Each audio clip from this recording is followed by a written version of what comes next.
Hello everyone. Classification of textile fibres, इस विषय पर हम अपने पिछले 2 वीडियोज़ में टेक्सटाइल फाइबर्स का वर्गीकरण पढ़ चुके हैं। अभी तक अपने पिछले वीडियोज़ में हमने ये देखा कि जो भी वस्त्रोपयोगी रेशे अर्थात टेक्सटाइल फाइबर्स होते हैं उन्हें हम मुख्य रूप से प्राप्ति स्रोत के आधार पर 3 भागों में बांट सकते हैं: प्राकृतिक रेशे, कृत्रिम रेशे और विशिष्ट रेशे।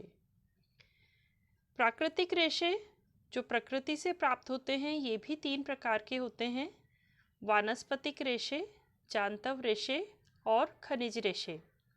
इसमें से हम वानस्पतिक रेशों के बारे में अपने पिछले वीडियोज़ में पढ़ चुके हैं और उसमें हमने 4 प्रकार के रेशों के बारे में जानकारी प्राप्त की।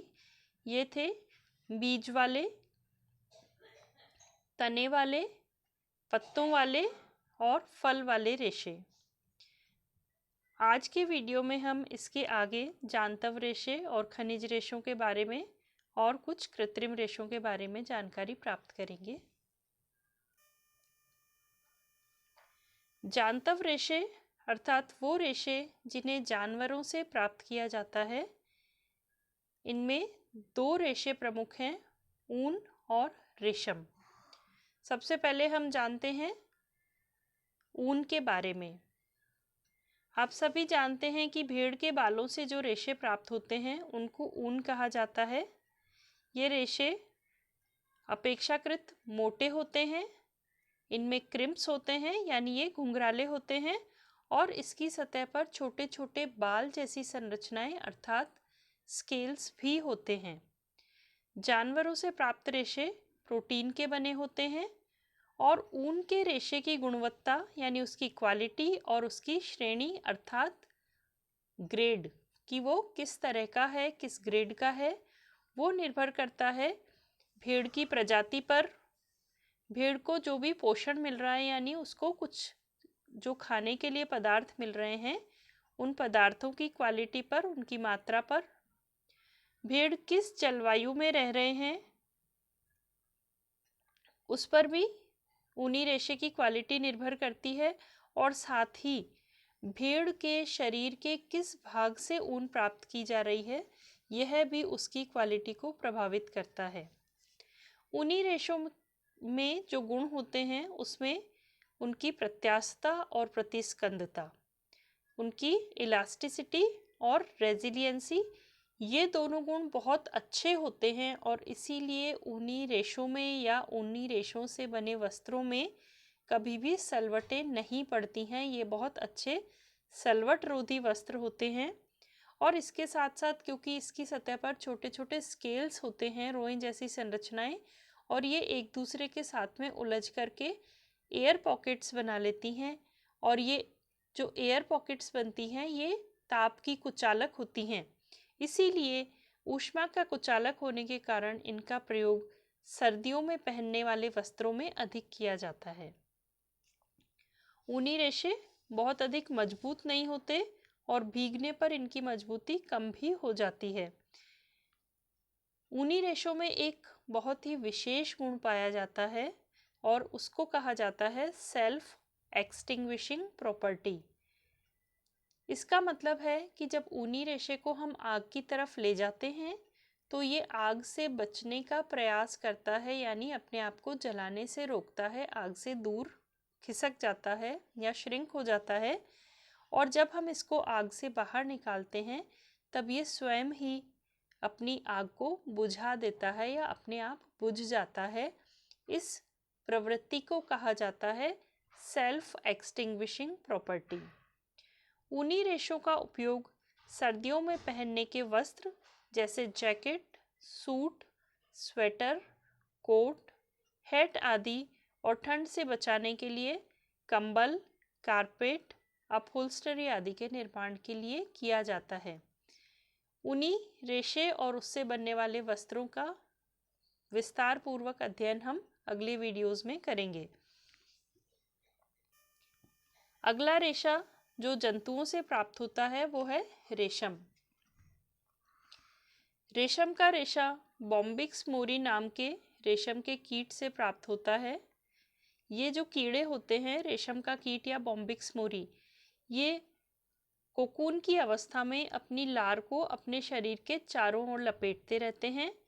और ये जो लार होती है 2 स्ट्रैंड्स में होती है, 2 तारों के रूप में होती है और हवा के संपर्क में आकर के सूख जाती है और रेशों के रूप में परिवर्तित हो जाती है। ये जो कोकून की अवस्था होती है जिसमें कीड़ा है और कीड़े के ऊपर रेशम का धागा लिपटा हुआ है, इस अवस्था में इनको रेशों से अलग कर लिया जाता है और धागों को रील पर लपेट लिया जाता है। अब क्योंकि ये भी जंतुओं से मिलने वाला रेशा है, इसीलिए ये प्रोटीन का बना हुआ होता है। ये रेशा बहुत लंबा होता है, बहुत ही सूक्ष्म, कोमल, मुलायम, चमकीला और मजबूत होता है। लेकिन ये स्लिपरी नहीं होता, फिसलता नहीं है बहुत ज़्यादा। इसमें एक बहुत ही अद्भुत और अलौकिक सुंदरता होती है, देखने में बहुत ही सुंदर लगता है। इसके रेशे की जो माइक्रोस्कोपिक स्ट्रक्चर है वो प्रिज्म जैसी होती है, त्रिकोणीय होती है और इसीलिए इसमें से प्रकाश का परावर्तन बहुत अच्छा होता है और इसीलिए इसकी चमक बहुत ही सुहावनी, आँखों को अच्छा महसूस होने वाली होती है। रेशम का रेशा वजन में बहुत हल्का होता है, लेकिन ये काफ़ी मजबूत होता है। हालांकि प्रोटीन से बने हुए रेशों की मजबूती भीगने पर कम हो जाती है, उसी क्रम में रेशम के रेशे की मजबूती भी भीगने पर लगभग 20% तक कम हो जाती है। अगर इस रेशे को हम बहुत लंबे समय तक धूप में रखें तो ये रेशे कमज़ोर हो जाते हैं। रेशम की प्रत्यास्थता अच्छी होती है, लेकिन ऊन जितनी नहीं। ऊनी रेशों की अपेक्षा ये कम प्रत्यास्थ होते हैं और खींचने पर खिंच तो जाते हैं, लेकिन लगभग खिंचे हुए ही रह जाते हैं, फिर से वापस ओरिजिनल लेंथ तक नहीं पहुंच पाते। अगर इन वस्त्रों को हम गंदी अवस्था में छोड़ दें तो उन पर कीड़ों का अटैक हो जाता है और वो कपड़े खराब हो जाते हैं। इनकी अवशोषण क्षमता अच्छी होती है, बहुत अच्छी नहीं लेकिन मध्यम से अच्छी श्रेणी की होती है। अपनी अलौकिक सुंदरता के कारण इनका पहनने के वस्त्रों में बहुत अधिक उपयोग होता है, परिधानों के लिए या गारमेंट्स के लिए। और उसमें कमीज यानी shirts, tie, blouse, party gown, sari, night wear और हाई फैशन के परिधानों के निर्माण के लिए इसका उपयोग किया जाता है। इसके अलावा फर्निशिंग, पर्दे, ड्रेपरी और दीवारों की साज सजावट भी रेशम से बने वस्त्रों से की जाती है। रेशम के बारे में भी विस्तार पूर्वक जानकारी हम अपने आगे आने वाले वीडियोस में लेंगे। तीसरा जो ग्रुप है वो है प्राकृतिक रेशों में खनिज रेशे। खनिज रेशे प्राकृतिक खनिज पदार्थों को परिवर्तित करके प्राप्त किए जाते हैं। एकमात्र प्राकृतिक खनिज रेशा जो व्यावसायिक रूप से उपलब्ध है वो है एस्बेस्टस। एस्बेस्टस का रेशा चट्टानों से प्राप्त होता है। ये रेशे सफ़ेद रंग के होते हैं, कोमल होते हैं, महीन, लंबे, लचीले और बेहद मजबूत होते हैं। एस्बेस्टस के रेशे में बहुत सारी विशेषताएं होती हैं, बहुत सारे ऐसे गुण हैं जो इसको बाकी रेशों से बहुत अलग कर देते हैं। जैसे ये रेशे आग में नहीं जलते, तो फायर फाइटिंग सूट्स वगैरह इससे बनाए जाते हैं या अग्निरोधी वस्त्र इससे बनाए जाते हैं। इसके अलावा ये रेशे धूप, ताप, नमी, अम्ल, क्षार, जंग, इन किसी भी चीज़ों से, किसी भी तरह के केमिकल से अप्रभावित रहते हैं। इसीलिए इनका इंडस्ट्रियल यूज़ या औद्योगिक उपयोग बहुत ज़्यादा किया जाता है। और अग्निरोधी होने की वजह से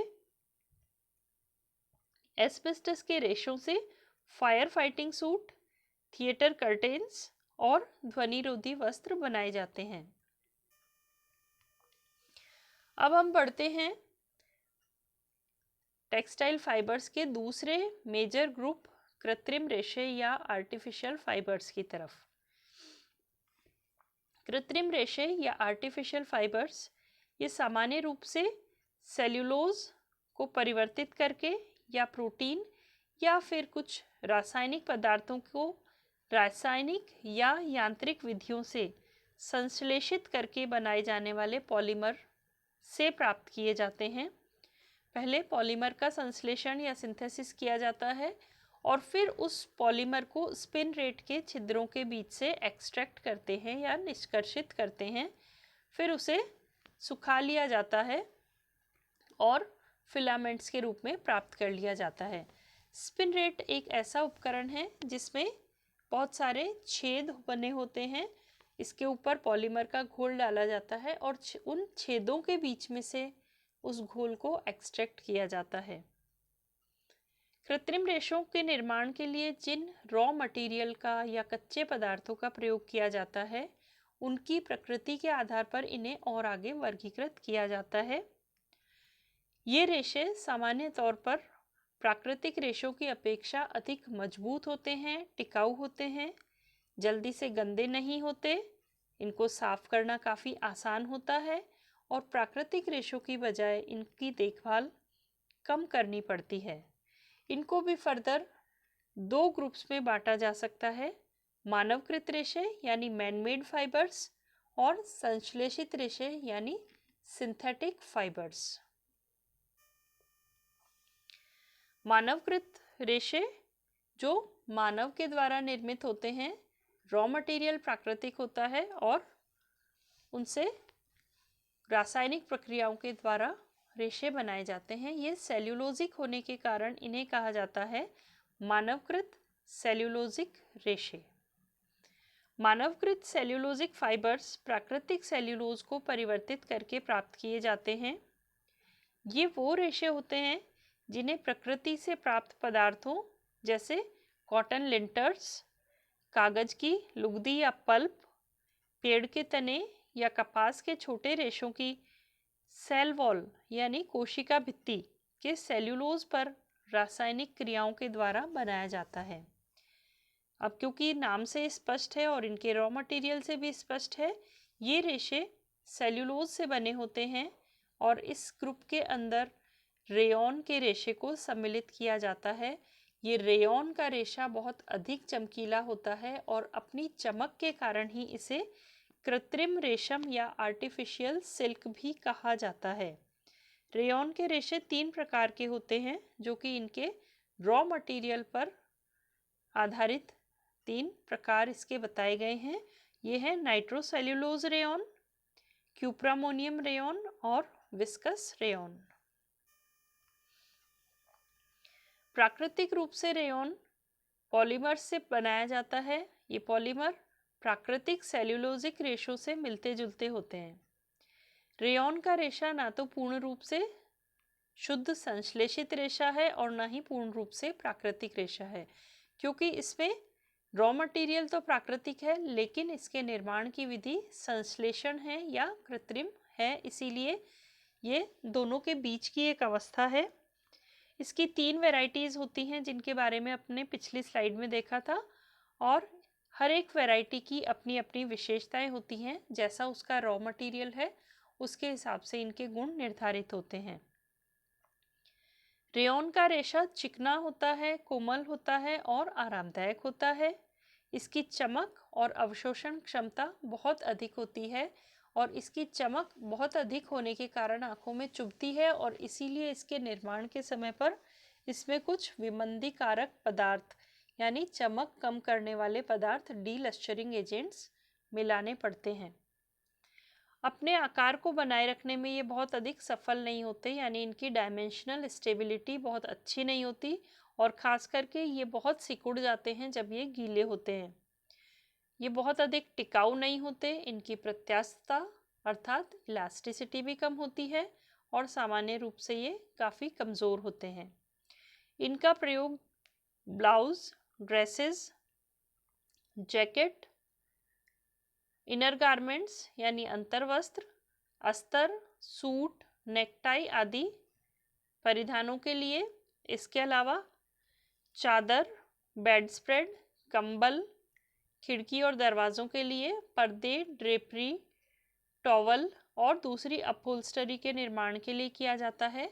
इसके साथ साथ औद्योगिक रूप से भी इसका प्रयोग किया जाता है, जिसमें कई तरह के मेडिकल प्रोडक्ट्स यानी चिकित्सकीय उत्पाद होते हैं, नॉन वोवन प्रोडक्ट्स भी होते हैं, टायरों के रस्से बनाने के लिए, डायपर्स और सैनिटरी नैपकिन बनाने के लिए भी रेयॉन का प्रयोग किया जाता है।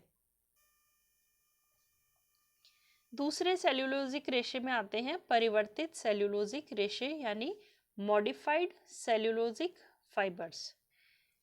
इसके नाम से स्पष्ट है कि इस ग्रुप में वे सभी रेशे होते हैं, सेल्यूलोजिक रेशे होते हैं, जिन्हें पौधों से प्राप्त सेल्यूलोज को परिवर्तित करके बनाया जाता है, अर्थात मॉडिफाई करके बनाया जाता है।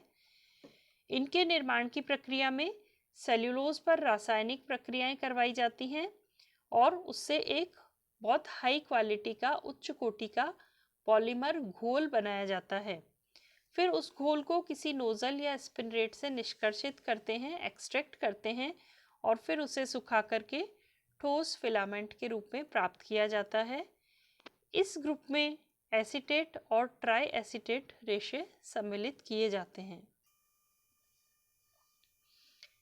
एसीटेट रेशा, यह सेल्यूलोज के एसीटेट लवण से बने मिश्रण से बनाए जाते हैं और इसलिए इनके निर्माण की प्रक्रिया और विशेषताएं रेयॉन से बहुत अलग होती हैं। एसीटेट एक ताप सुनम्य रेशा है, थर्मोप्लास्टिक फाइबर है। इसको गर्म जब करते हैं तो गर्म करने पर यह प्लास्टिक की तरह पिघल जाता है, ताप से नम हो जाता है। ताप सुनम्य का अभिप्राय है कि जब हम इस पर ताप डालते हैं तो ये नरम हो जाता है और गर्म करने पर इस पर किसी भी तरह का दबाव डाल करके या जिस शेप में हम चाहें, जिस साइज में, किसी भी आकार और आकृति में इसको परिवर्तित किया जा सकता है। इसीलिए इसे ताप सुनम्य या थर्मोप्लास्टिक फाइबर कहा जाता है। इसमें शेप रिटेंशन अच्छा है, अपने आकार को बनाए रखता है। ट्रिपेबिलिटी अच्छी है, बॉडी के ऊपर बहुत अच्छे से फॉल करते हैं, गिरते हैं। ये चिकने, नरम, मुलायम और प्रतिस्कंद रेशे होते हैं। काफ़ी अच्छी चमक होती है, लेकिन मजबूती अधिक नहीं होती। ये तुलनात्मक रूप से कमज़ोर रेशे हैं और अगर इनको गीला कर दिया जाए तो और अधिक कमज़ोर हो जाते हैं। इसीलिए एसीटेट के रेशों की हमेशा ड्राई क्लीनिंग करवानी चाहिए। इनमें विकिंग की प्रवृत्ति होती है, यानी पानी को अंदर एब्जॉर्ब नहीं करते हैं, बल्कि बत्ती की तरह, विक यानी बत्ती की तरह से उसको अपनी सरफेस के ऊपर एब्जॉर्ब करते हैं या सरफेस के ऊपर खींच लेते हैं। इसीलिए ये जल्दी से गीले नहीं होते और अगर गीले हो भी जाते हैं तो फिर आसानी से सूख जाते हैं। इनकी घर्षण के प्रति प्रतिरोधक क्षमता कम होती है और ये इसीलिए लंबे समय तक चल नहीं पाते। प्राथमिक रूप से इनका प्रयोग पहनने के वस्त्रों यानी परिधानों के लिए, ब्लाउजेस, ड्रेसेस, जैकेट्स, अंडरगारमेंट्स, अस्तर, सूट, नेकटाई आदि के लिए किया जाता है और इसके अलावा इनका प्रयोग सैटिन, ब्रोकेड, टैफेटा आदि बनाने के लिए भी किया जाता है। इसी ग्रुप का, मॉडिफाइड सेल्यूलोजिक फाइबर्स वाले ग्रुप का दूसरा रेशा है ट्राई एसीटेट। ट्राई एसीटेट का निर्माण ट्राई एसीटेट सेल्यूलोज से किया जाता है। यह भी एक ताप सुनम्य रेशा है और दूसरे सेल्यूलोजिक रेशों की अपेक्षा इसमें प्रतिस्कंदता अर्थात रेजिलियंसी बहुत अच्छी होती है। सिकुड़न के प्रति भी ये अवरोधक होते हैं और आसानी से धुल जाते हैं। एसीटेट्स की तरह ही इसमें शेप रिटेंशन अच्छा है, ड्रेपेबिलिटी अच्छी होती है, सलवट प्रतिरोधकता अच्छी होती है, ताप को सहन करने की क्षमता इनमें अधिक होती है। इनमें क्रीज आसानी से बन जाती हैं, लंबे समय तक बनी रहती हैं और इसीलिए प्लीटिंग बहुत अच्छी होती है, यानी कपड़ों में प्लीट्स बहुत अच्छे तरीके से बनती हैं। इनका प्राथमिक उपयोग परिधानों के लिए किया जाता है और विशेष रूप से ऐसे परिधानों के लिए जहां क्रीज या प्लीट्स को लंबे समय तक बनाए रखना हो, जैसे स्कर्ट्स और ड्रेसेस। चमकीले वस्त्र बनाने के लिए इनको पॉलिएस्टर के साथ में ब्लेंड भी किया जाता है ताकि अच्छे मजबूत वस्त्र बन सकें जिनमें अच्छी सी चमक हो। सारांश रूप में हम ये कह सकते हैं कि जांतव रेशे जो हैं ऊन और रेशम, ये प्रोटीन के बने रेशे होते हैं। इन रेशों में एक विशिष्ट गुण पाया जाता है जिसे सेल्फ एक्सटिंग्विशिंग प्रॉपर्टी कहा जाता है। खनिज रेशे प्राकृतिक खनिज पदार्थों को परिवर्तित करके प्राप्त किए जाते हैं। एस्बेस्टस व्यावसायिक रूप से उपलब्ध एकमात्र प्राकृतिक खनिज रेशा है।